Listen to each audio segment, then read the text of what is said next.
जय गुरु जी। शुक्राना गुरु जी, आपने आज मुझे ये मौका दिया है अपना सत्संग शेयर करने का। कई दिनों से मेरे पास फोन में गुरु जी का ये मैसेज फ्लैश हो रहा था कि अब तेरी बारी है, अपना सत्संग तैयार कर। और बहुत दिनों से सोच ही रही थी कि क्या बोलूं। कहीं सत्संग में जाती थी तब कहती थी, जब देखती थी कि कोई सत्संग शेयर कर रहा है, कोई संगत अपना जब सत्संग शेयर करता था तो मेरे मन में भी आता था कि मैं भी बोलूं, अपनी बातों को शेयर करूं, लेकिन मैं बोलती नहीं थी। मेरी फ्रेंड ने कई बार कहा कि तेरा मन है तो तू बोल। मैंने कहा नहीं, रहने दे। गुरुजी को कहती थी, गुरुजी मुझे मौका दो, मुझे हिम्मत दो। लेकिन आज मैंने हिम्मत करके, कई दिनों से जब ये मैसेज फ्लैश हो रहा था तो बार बार ये भी मैसेज आ रहा था, तूने मेरी बात नहीं सुनी, तू मेरी गल नहीं सुनती। तो मुझे लगा गुरुजी मुझसे नाराज ना हो जाए, तो आज मैं ये बात जो है ना, जो आदेश मिला है मुझे, सेवा का मौका मिला है, मैं इसे पूरा करूं। तो इसलिए आज मैं ये सत्संग कर रही हूँ। और अगर मेरे से कोई गलती हो गई हो तो मुझे माफ करना गुरुजी। बोलते हुए, कुछ कहते हुए मुझे पता भी नहीं है, मैंने कुछ नहीं तैयार किया कि क्या बोलना है। गुरुजी के साथ मेरा कांटेक्ट जो है, कब कनेक्शन बना मुझे पता ही नहीं चला कि कैसे बन गया।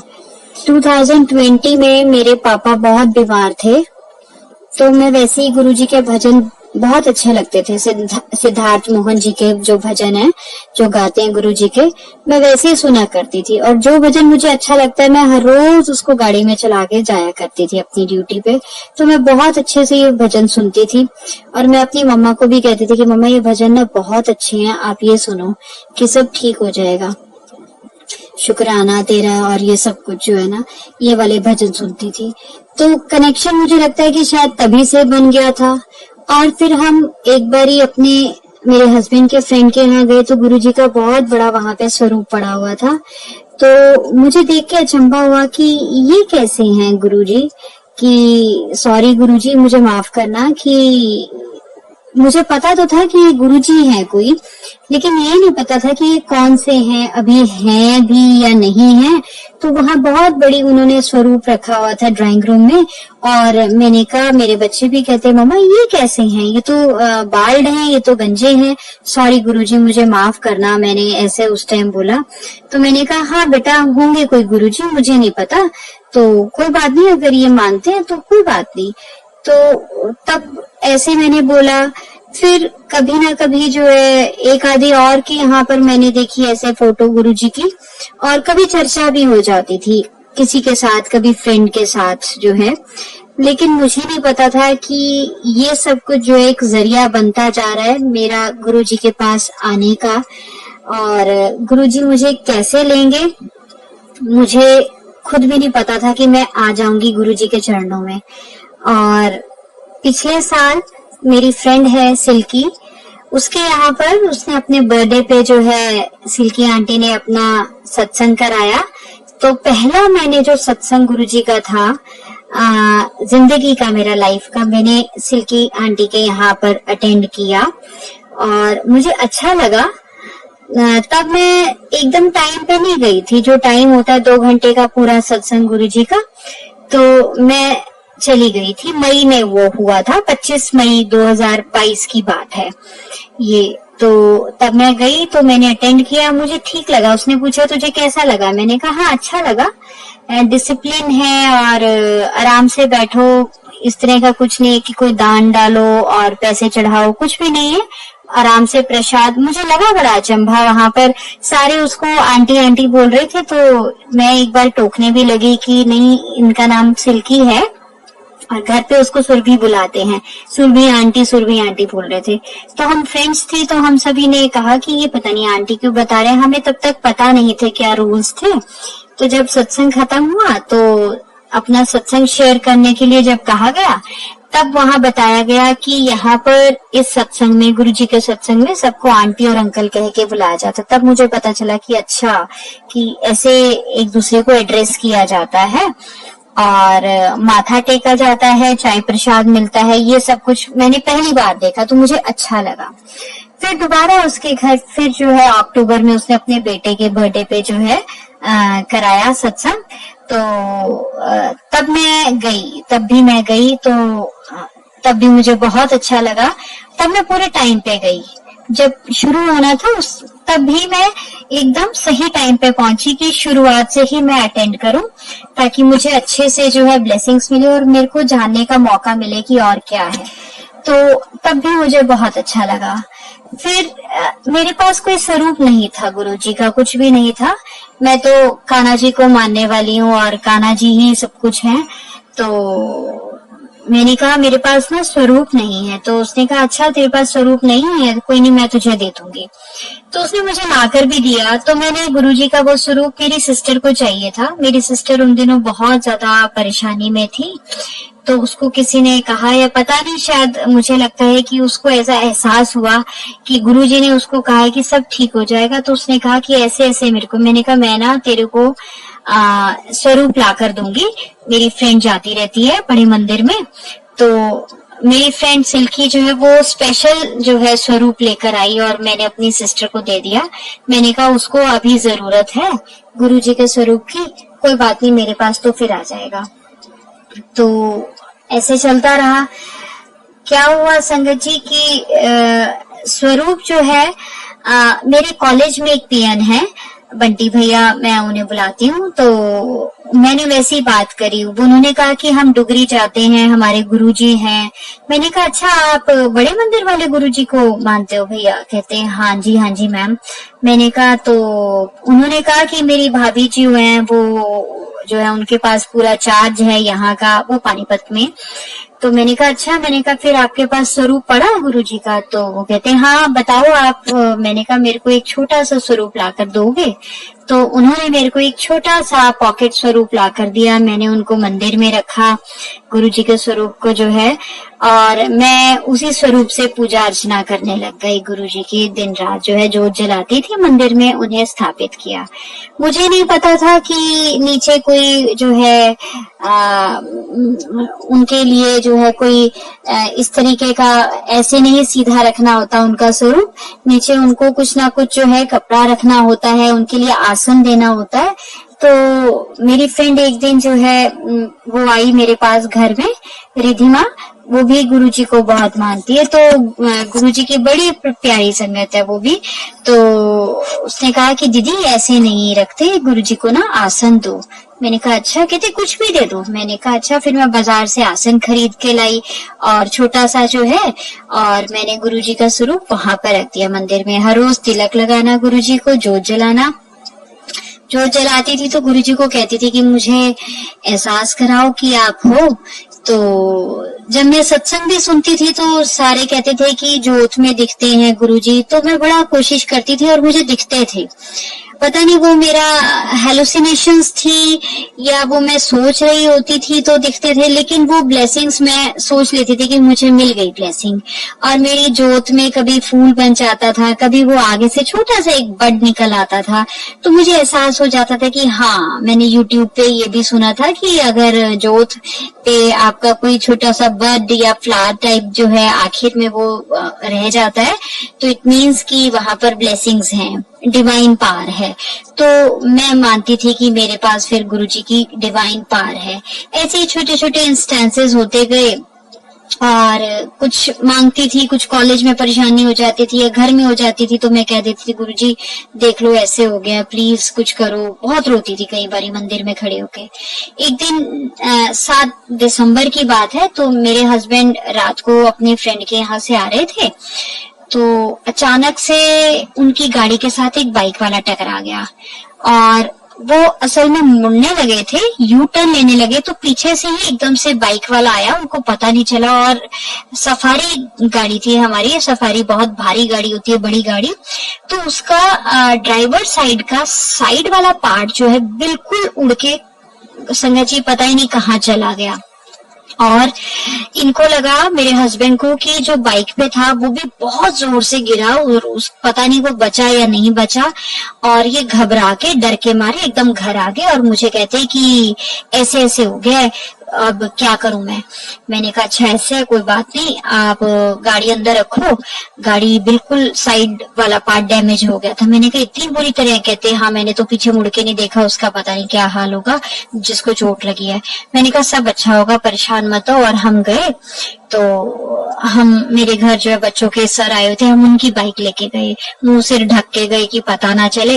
वहां गए तो हमें कुछ नहीं दिखा, लेकिन घबराहट थी कि अगर उसको लेकर जो है हॉस्पिटल में गए हैं, अगर वो नहीं बचा तो पुलिस केस हो जाएगा। कैमरास लगे हुए थे कि पुलिस ढूंढते हुए हमारे घर आ जाएगी। तो मैंने गुरुजी को अरदास करी, मैंने कहा गुरुजी मुझे नहीं पता, जैसे मर्जी करो, मेरे घर में मेरे हस्बैंड पे आंच नहीं आनी चाहिए, तिनके भर की भी नहीं आंच आनी चाहिए। और 15 से 20 दिन जो है हमारे ऐसे दिन निकले कि बस मैं बता नहीं सकती संगत जी, लेकिन मेरे हस्बैंड के ऊपर रत्ती भर भी आंच नहीं आई। इतना शुक्राना गुरुजी का, इतना शुक्राना मैंने किया कि मैं शुक्राना करने के लायक हूँ भी या नहीं हूँ पता नहीं। मैंने बहुत शुक्राना किया संगत जी कि बस आपने जो है ना हमारी जान बचा ली, कि अगर आप नहीं होते तो पता नहीं क्या हो जाता, कि मेरे हस्बैंड बच गए, कि बहुत बहुत शुक्र है आपका संगत जी। तो वो जो है इस तरीके से मेरा और विश्वास बढ़ता चला गया और बढ़ता चला गया। धीरे धीरे घर में कई बारी फैमिली में प्रॉब्लम्स हुई, अप्स एंड डाउन्स हुए, तो बस गुरु जी को कह देती थी, उनके आगे रोती थी, उनकी फोटो निकाल के उनके यूट्यूब पे सत्संग सुनती थी। तो मुझे बताया गया कि सत्संग में ही जो है उनके हमारे जो प्रश्न होते हैं, हमारी जो क्वेरीज होती हैं, उनके जवाब मिलते हैं। तो मिल जाते थे तो शांत हो जाती थी, उन्हीं के आगे रो रो के जो है बस चुप हो जाती थी कि अब आपने ही संभालना है। बहुत ज्यादा जो है अप्स एंड डाउन्स मैंने लाइफ में देखे, लेकिन अब गुरुजी आ गए हैं, सब्र आ गया है मेरे अंदर, बहुत ज्यादा सब्र आ गया है। और अब कहीं भी सत्संग होता है मैं जाती हूँ, मुझे नहीं पता कि कैसे कैसे ये सब कुछ होता जा रहा है, कैसे गुरुजी मुझे अपने नजदीक और नजदीक लाते जा रहे हैं। बस उनके साथ ही मैं रहूं, मेरा यही मेरी जो है अरदास है कि मैं ये चाहती हूँ कि मेरे परिवार पे, बच्चों पे, पूरे संगत के ऊपर जो है गुरुजी अपनी ब्लेसिंग्स बना के रखें। कई बार सोचा कि बड़े मंदिर का प्रोग्राम बनाऊं, लेकिन बड़े मंदिर जब भी जाती थी गुड़गांव अपनी मम्मी के पास, कई बार सोचते थे कि बड़े मंदिर जाते हैं, लेकिन फिजिबल नहीं हो पाता था। हो सकता है कि उस टाइम गुरुजी का आदेश नहीं था कि हम आए, या उनकी तरफ से ब्लेसिंग्स नहीं थी कि अभी नहीं आना। तो इस बार संगत जी मैं बहुत खुश हूँ कि मुझे गुरुजी के साक्षात जो है वहां पर मैं मंदिर में मिल के आई गुरुजी से। वहां मंदिर में गुरुजी ने मुझे बुलाया, मेरी हाजिरी लगवाई और मुझे स्वरूप भी मिला। और उससे पहले जो है आपको मैं बताऊं संगत जी कि हमारे यहाँ पर एक और सत्संग हुआ, नीरू आंटी ने की मंडली ने किया वो सत्संग, और हमारे जिम पे जो है, जो हमारी ऑनर है, टीचर है, ट्रेनर है, बबीता आंटी, उन्होंने कराया। तो जब सत्संग हुआ तो जो है वहां पर बोला गया कि सत्संग के बाद जिसको गुरुजी की ब्लेसिंग्स चाहिए, गुरुजी का स्वरूप है। तो इससे भी पहले एक और मैं बात इंटरलिंक करती हूँ गुरुजी के स्वरूप से रिलेटेड। एक और मेरी फ्रेंड है, उसके यहाँ पर सत्संग हुआ, सोनिया आंटी, कल भी मैं वो उनके घर जो है सत्संग अटेंड करके आई हूँ। वो सत्संग वहां उनके घर हुआ तो मैं गई तो बहुत ही सुंदर डेकोरेशन हुई, इतनी प्यारी, इतनी सुंदर, मैं बस निहारे जा रही थी। और जो गुरुजी का वहां पे स्वरूप लगा हुआ था ना, येलो कलर के चोले में, मैं बता नहीं सकती संगत जी, वो बहुत ही सुंदर, और मुझे येलो कलर बहुत अच्छा लगता है। मैंने कहा गुरुजी आप बहुत सुंदर लग रहे हो, मन ही मन मैंने कहा आप इतने सुंदर लग रहे हो ना, मुझे ना आपका यही वाला स्वरूप चाहिए, मुझे आपका ना ये वाला स्वरूप बहुत सुंदर लग रहा है इस चोले में, आप ना मेरे को बस इसी वाले ड्रेस में मिलना जब भी आप मेरे पास आओ। तो क्या हुआ संगत जी, जब वो बबीता आंटी के यहाँ सत्संग हुआ, अभी 10 दिन पहले ही हुआ था, तो वहां पर जब बोला गया कि जिसने भी ब्लेसिंग्स लेनी है गुरुजी का स्वरूप है, तो गुरुजी का स्वरूप जो है, मैंने कहा हाँ मुझे लेना है। तो मैंने अपनी फ्रेंड को भी, मैं कहा तुझे लेना है, कहती हाँ मैं भी लूंगी। मैं कहा चलो। हमने कहा आंटी स्वरूप, तो उन्होंने निकाल के दिया, लो ये स्वरूप। मैंने कहा हे, मैंने कहा ये तो येलो कलर की ड्रेस वाला स्वरूप है। मैंने कहा सिल्की ये तो देख, मैंने यही मांगा था और मुझे यही मिल गया। कहते चल तेरे को मिल गया ना, तो खुश हो गई। मैंने कहा हाँ मैं बहुत खुश हूँ। मैंने एक और स्वरूप लिया अपनी मम्मा के लिए। मैंने कहा मेरी मम्मा के पास भी नहीं है, आप मुझे एक और दोगे? कहते हाँ ये ले लो। और मैं इतनी खुश, इतनी प्रसन्न है। मैं कहा गुरुजी आपने मेरी बात सुन ली कि मेरे को येलो कलर के चोले पे आपका स्वरूप चाहिए था और आपने मुझे यही दिया कि मैं तेरे पास इसी कलर में ही आऊंगा, इसी ड्रेस में आऊंगा। मैंने मंदिर में स्थापित किए। अभी मैंने फ्रेम नहीं कराया, मुझे टाइम नहीं लगा, लेकिन मैं बहुत जल्दी फ्रेम भी करवा लूंगी गुरुजी। फिर जब हम बड़े मंदिर गए, वहां पर भी स्वरूप मिल रहा था, ब्लेसिंग्स मिल रही थी, तो मैं वहां भी चली गई क्योंकि पहली बार गई थी, क्रेज था हर चीज का। मन में ये आया कि जब अंदर दर्शन किए तो मेरा मन था, उस दिन वाइट कलर का मंडे का दिन था और इतना रश, हम देख के हैरान हो गए। मैं, मेरी सिस्टर और मेरी मम्मा, हम तीनों गए थे मंडे को दर्शन करने। अभी 10 दिन हुए, पिछले हफ्ते ही, 10 दिन पहले की बात है। हाँ, तो गुड़गांव में, तो वहां से मुझे लगा कि बहुत दूर होगा, आधे घंटे में हम पहुंच गए। और वहां से फिर पूछते हुए कहा कि शटल भी जाती है, तो हमने शटल कर ली और अंदर हम पहुंचे, लाइन में लग गए। तो खैर जल्दी हमारे जो है ना दर्शन हुए। लेकिन अंदर जाके ना मुझे तसल्ली नहीं हुई। मुझे लगा गुरुजी ये तो फटाफट से जो है कहे जा रहे हैं कि चलो चलो चलो, बाहर बहुत रश है। और मेरा अंदर रुकने का बहुत मन था, कि मेरा मन था मैं वहां पर बैठ के थोड़ी देर बैठूं, गुरुजी को देखूं, उनसे बातें करूं, कनेक्शन उनके साथ बनाऊं। लेकिन वहां पर रुकने ही नहीं दे रहे थे। मैं क्या करती? फिर मुझे लगा कि इस पूरे मंदिर में ही तो गुरुजी हैं। तो जब चाय प्रसाद लेने के लिए बैठे, तब वहां पर मेरे को अंदर से आया कि यहाँ पर भी तो गुरुजी है, ये भी तो गुरुजी की जगह ही है, यहाँ भी तो वो विराजमान है, हर जगह पर ही है। तो कोई बात नहीं, अगर अंदर नहीं बैठने दिया तो मैं यहाँ तो 10 मिनट बैठ सकती हूँ आराम से। लड्डू प्रसाद मिला हमें और चाय प्रसाद मिला, हमने खाया क्योंकि हम बिना नाश्ता किए गए थे। और वो खा के तसल्ली हो गई कि चलो पेट भी भर गया और प्रसाद भी मिल गया। तो 10 मिनट आराम से बैठी, अंदर ही आंखें बंद करके साथ में गुरुजी से मैं शुक्राना कर रही हूँ कि आपका लख लख शुक्राना। मैंने कभी सपने में भी नहीं सोचा था कि मैं कभी बड़े मंदिर जाऊंगी। हस्बैंड को कहती थी मुझे जाना है, तो कहते थे हाँ ठीक है, इतना कोई रिस्पांस नहीं मिलता। तो मुझे लगता था पता नहीं मैं कैसे जा पाऊंगी, कैसे सब कुछ होगा। तो गुरुजी ने जब बनाना था प्रोग्राम, बना दिया और मुझे बुला लिया। बहुत बहुत शुक्राना। तो अब 5-6 दिन से संगत जी मेरे पास YouTube पे इतने ज्यादा, जब भी कुछ स्क्रॉल करती, फेसबुक पे, YouTube पे फ्लैश हो जाता, अपना सत्संग तैयार कर ले, हुण तेरी वारी आ गई, सत्संग तैयार कर ले, 3 दिन बाद तेनू बहुत कुछ मिलन आला है। मैं हैरान हूँ। मैंने कहा सत्संग तैयार कर लूं, कैसे करूं, कुछ पता ही नहीं है कैसे। और एक और संगत जी बार बार मैसेज फ्लैश होए, तेनू 2 गल्लां कहियां सी, तू पूरियां नहीं कीतियां, मैं तेनू 4 गल्लां दसियां सी, तू हाले तक कुछ नहीं पूरा किया।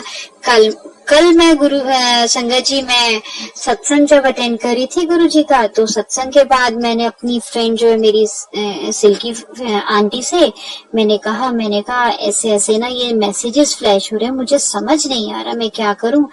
और मैं जोत जलाते हुए भी गुरु जी को मैंने यही कहा शाम को, सुबह कल की, गुरुजी आज आपका सत्संग है, मुझे रास्ता दिखाना, मुझे समझ नहीं आ रहा, आप साइन तो दे रहे हो लेकिन मेरे को ये साइन समझ नहीं आ रहे हैं कि मैं वो 4 कौन सी बातें हैं, क्या बातें हैं, मेरे को अब आप प्लीज रास्ता दिखाओ, मेरे सवालों का आप आज जो है ना जवाब दे दो गुरुजी। तो मैंने जब अपनी फ्रेंड को बोला तो कहती तूने कुछ पूछा होगा ना तो तेरे को जवाब में उसी के लिए आ रहा होगा। मैं कहा देख, मैंने एक तो ये कहा था कि मेरे घर आप आओ, मेरे घर भी सत्संग करो, और दूसरा मैंने ये कहा था कि जो है कि मेरे पास जो है मैं भी सत्संग करना चाहती हूँ, हो सकता है कि ये 2 बातें हों।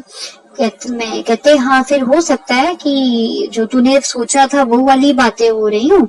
मैंने कहा अच्छा चलो ठीक है। हम घर आ गए। और रात को मैं पेपर चेक कर रही थी तो मैंने गुरुजी के सत्संग लगा लिए। उसमें वही चीज आ रही थी, तेनू 4 गल्लां दसियां सी तू हाले नहीं पूरियां कीतियां। मैंने वही सत्संग लगा लिया। तो जो सत्संग में सुन रही थी उस सत्संग में यही आ रहा था कि जो आंटी सत्संग कर रही थी कि उनको कहा गया, उनके पास भी मैसेज यही फ्लैश हो रहा था कि तू सत्संग की तैयारी कर, तेरी हाजिरी लग गई मंदिर में, अब तेरी बारी है। मुझे जवाब मिल गया कि गुरुजी यही चाहते हैं कि अब मेरी हाजिरी भी मंदिर में लग गई है, अब मुझे भी सत्संग करना है। तो बार बार आज भी सारा दिन होता रहा तो मैंने कहा चलो आज गुरुजी पक्का मैं आपका सत्संग करूंगी, पक्का। और जो है ना, और आपका कड़ा प्रसाद भी जो है, इसका भी मैसेज मेरे को फ्लैश हो रहा बार बार, हुण कड़ा प्रसाद बना, कड़ा प्रसाद की तैयारी कर, तू भी खा मैनू भी खवा। मैंने कहा अच्छा, मैंने कहा ठीक है गुरुजी, मैं ना मंडे को जरूर कड़ा प्रसाद बनाऊंगी और आप चखने के लिए आना, आप जो है ना खाने के लिए जरूर आना मेरे घर पर, मेरे मंदिर में। और तीसरा उन्होंने कहा कि तीसरा मुझे जो है जवाब मिल गया, तीसरी बात कि मंत्र जाप किया कर, सत्संग सुना कर। मैं सारा दिन से सत्संग अब सुनने लग गई, पहले भी सुनती थी, भजन भी सुनती थी, जब गाड़ी में ड्यूटी पे जाना रास्ते में सत्संग लगा लेना गुरुजी का। और चौथी बात जो है मैंने कही थी कि मेरे पास, मेरे घर में भी आप सत्संग करो, तो मैंने बस गुरुजी को बोल दिया कि अब आपके ऊपर छोड़ दिया है, ये चौथी बात तो अब आप देखना कि आपने कब पूरी करनी है, ये आपके ऊपर मैंने छोड़ा। जब आप बनाओगे आप मेरे घर जो है सत्संग करो, मेरे घर भी पांव डालो, मेरे घर भी रौनक लगाओ, संगत आए, खुशियां ही खुशियां हो, फूलों की खुशबू हो हर तरफ। तो इतना कुछ गुरुजी ने दिया है ना, सब्र दे दिया मेरे को। जितनी मैं परेशान होती थी छोटी छोटी बातों में, अब भी हो जाती हूँ, बहुत रोती हूँ गुरुजी के सामने खड़े होकर, उनसे सारी बात शेयर कर लेती हूँ। मेरे साथ कॉलेज में जो जो होता है, घर में कोई बात हो जानी, मेरे बच्चों की कोई बात है, कोई कहीं पे है उनके लिए कुछ पूछना है, बात करनी है, मैं सब कुछ उनसे शेयर करती हूँ खड़े होकर जब शाम को जोत जलाती हूँ। और उनका वो स्माइलिंग चेहरा जो है ना, वो देख मन करता है बस मैं देखती ही रह जाऊं। शुक्राना है मेरे मालिक आपका, कोटि कोटि शुक्राना, आपने मुझे इतना बड़ा मौका दिया। मेरी तो कोई औकात ही नहीं थी कि मैं जो है इतना कुछ कर सकूं या मैं कुछ बोल भी सकूं। मुझे नहीं पता कि कोई मेरे से गलती भी होगी हो संगत जी बोलते हुए, लेकिन मेरे मालिक ने जो मुझसे वो बुलवाते जा रहे हैं मैं वो बोलती जा रही हूँ। लख लख शुक्राना, कोटि कोटि शुक्राना गुरुजी, बस अपने चरणों में मुझे ऐसे ही लगाए रखना, ऐसे ही लगा के रखना, मेरे परिवार को भी ऐसे ही लगा के रखना। और मैं एक और चीज चाहती हूँ कि मेरे हस्बैंड को भी आप जो है अपने चरणों में लो, मेरी बड़ी दिली इच्छा है, बस इस इच्छा को भी पूरी कर दो। मुझे पता है कि मांगना नहीं होता है, लेकिन मैं ये आपसे अरदास लगा रही हूँ, मेरी हाथ जोड़ के आपसे अरदास है कि मेरे परिवार को भी अपने चरणों में लो और मेरे घर जो है सत्संग करने आओ। और फिर मैं आपका सत्संग दोबारा से शेयर करूंगी संगत जी के साथ, सभी के साथ। जय गुरु जी, शुक्राना गुरु जी, कोटि कोटि शुक्राना, लख लख शुक्राना मेरे मालिक। बस ऐसे ही ब्लेसिंग्स जो है अपनी बना के रखना हम सब पर। ओम नमः शिवाय, शिव जी सदा सहाय। ओम नमः शिवाय, गुरु जी सदा सहाय।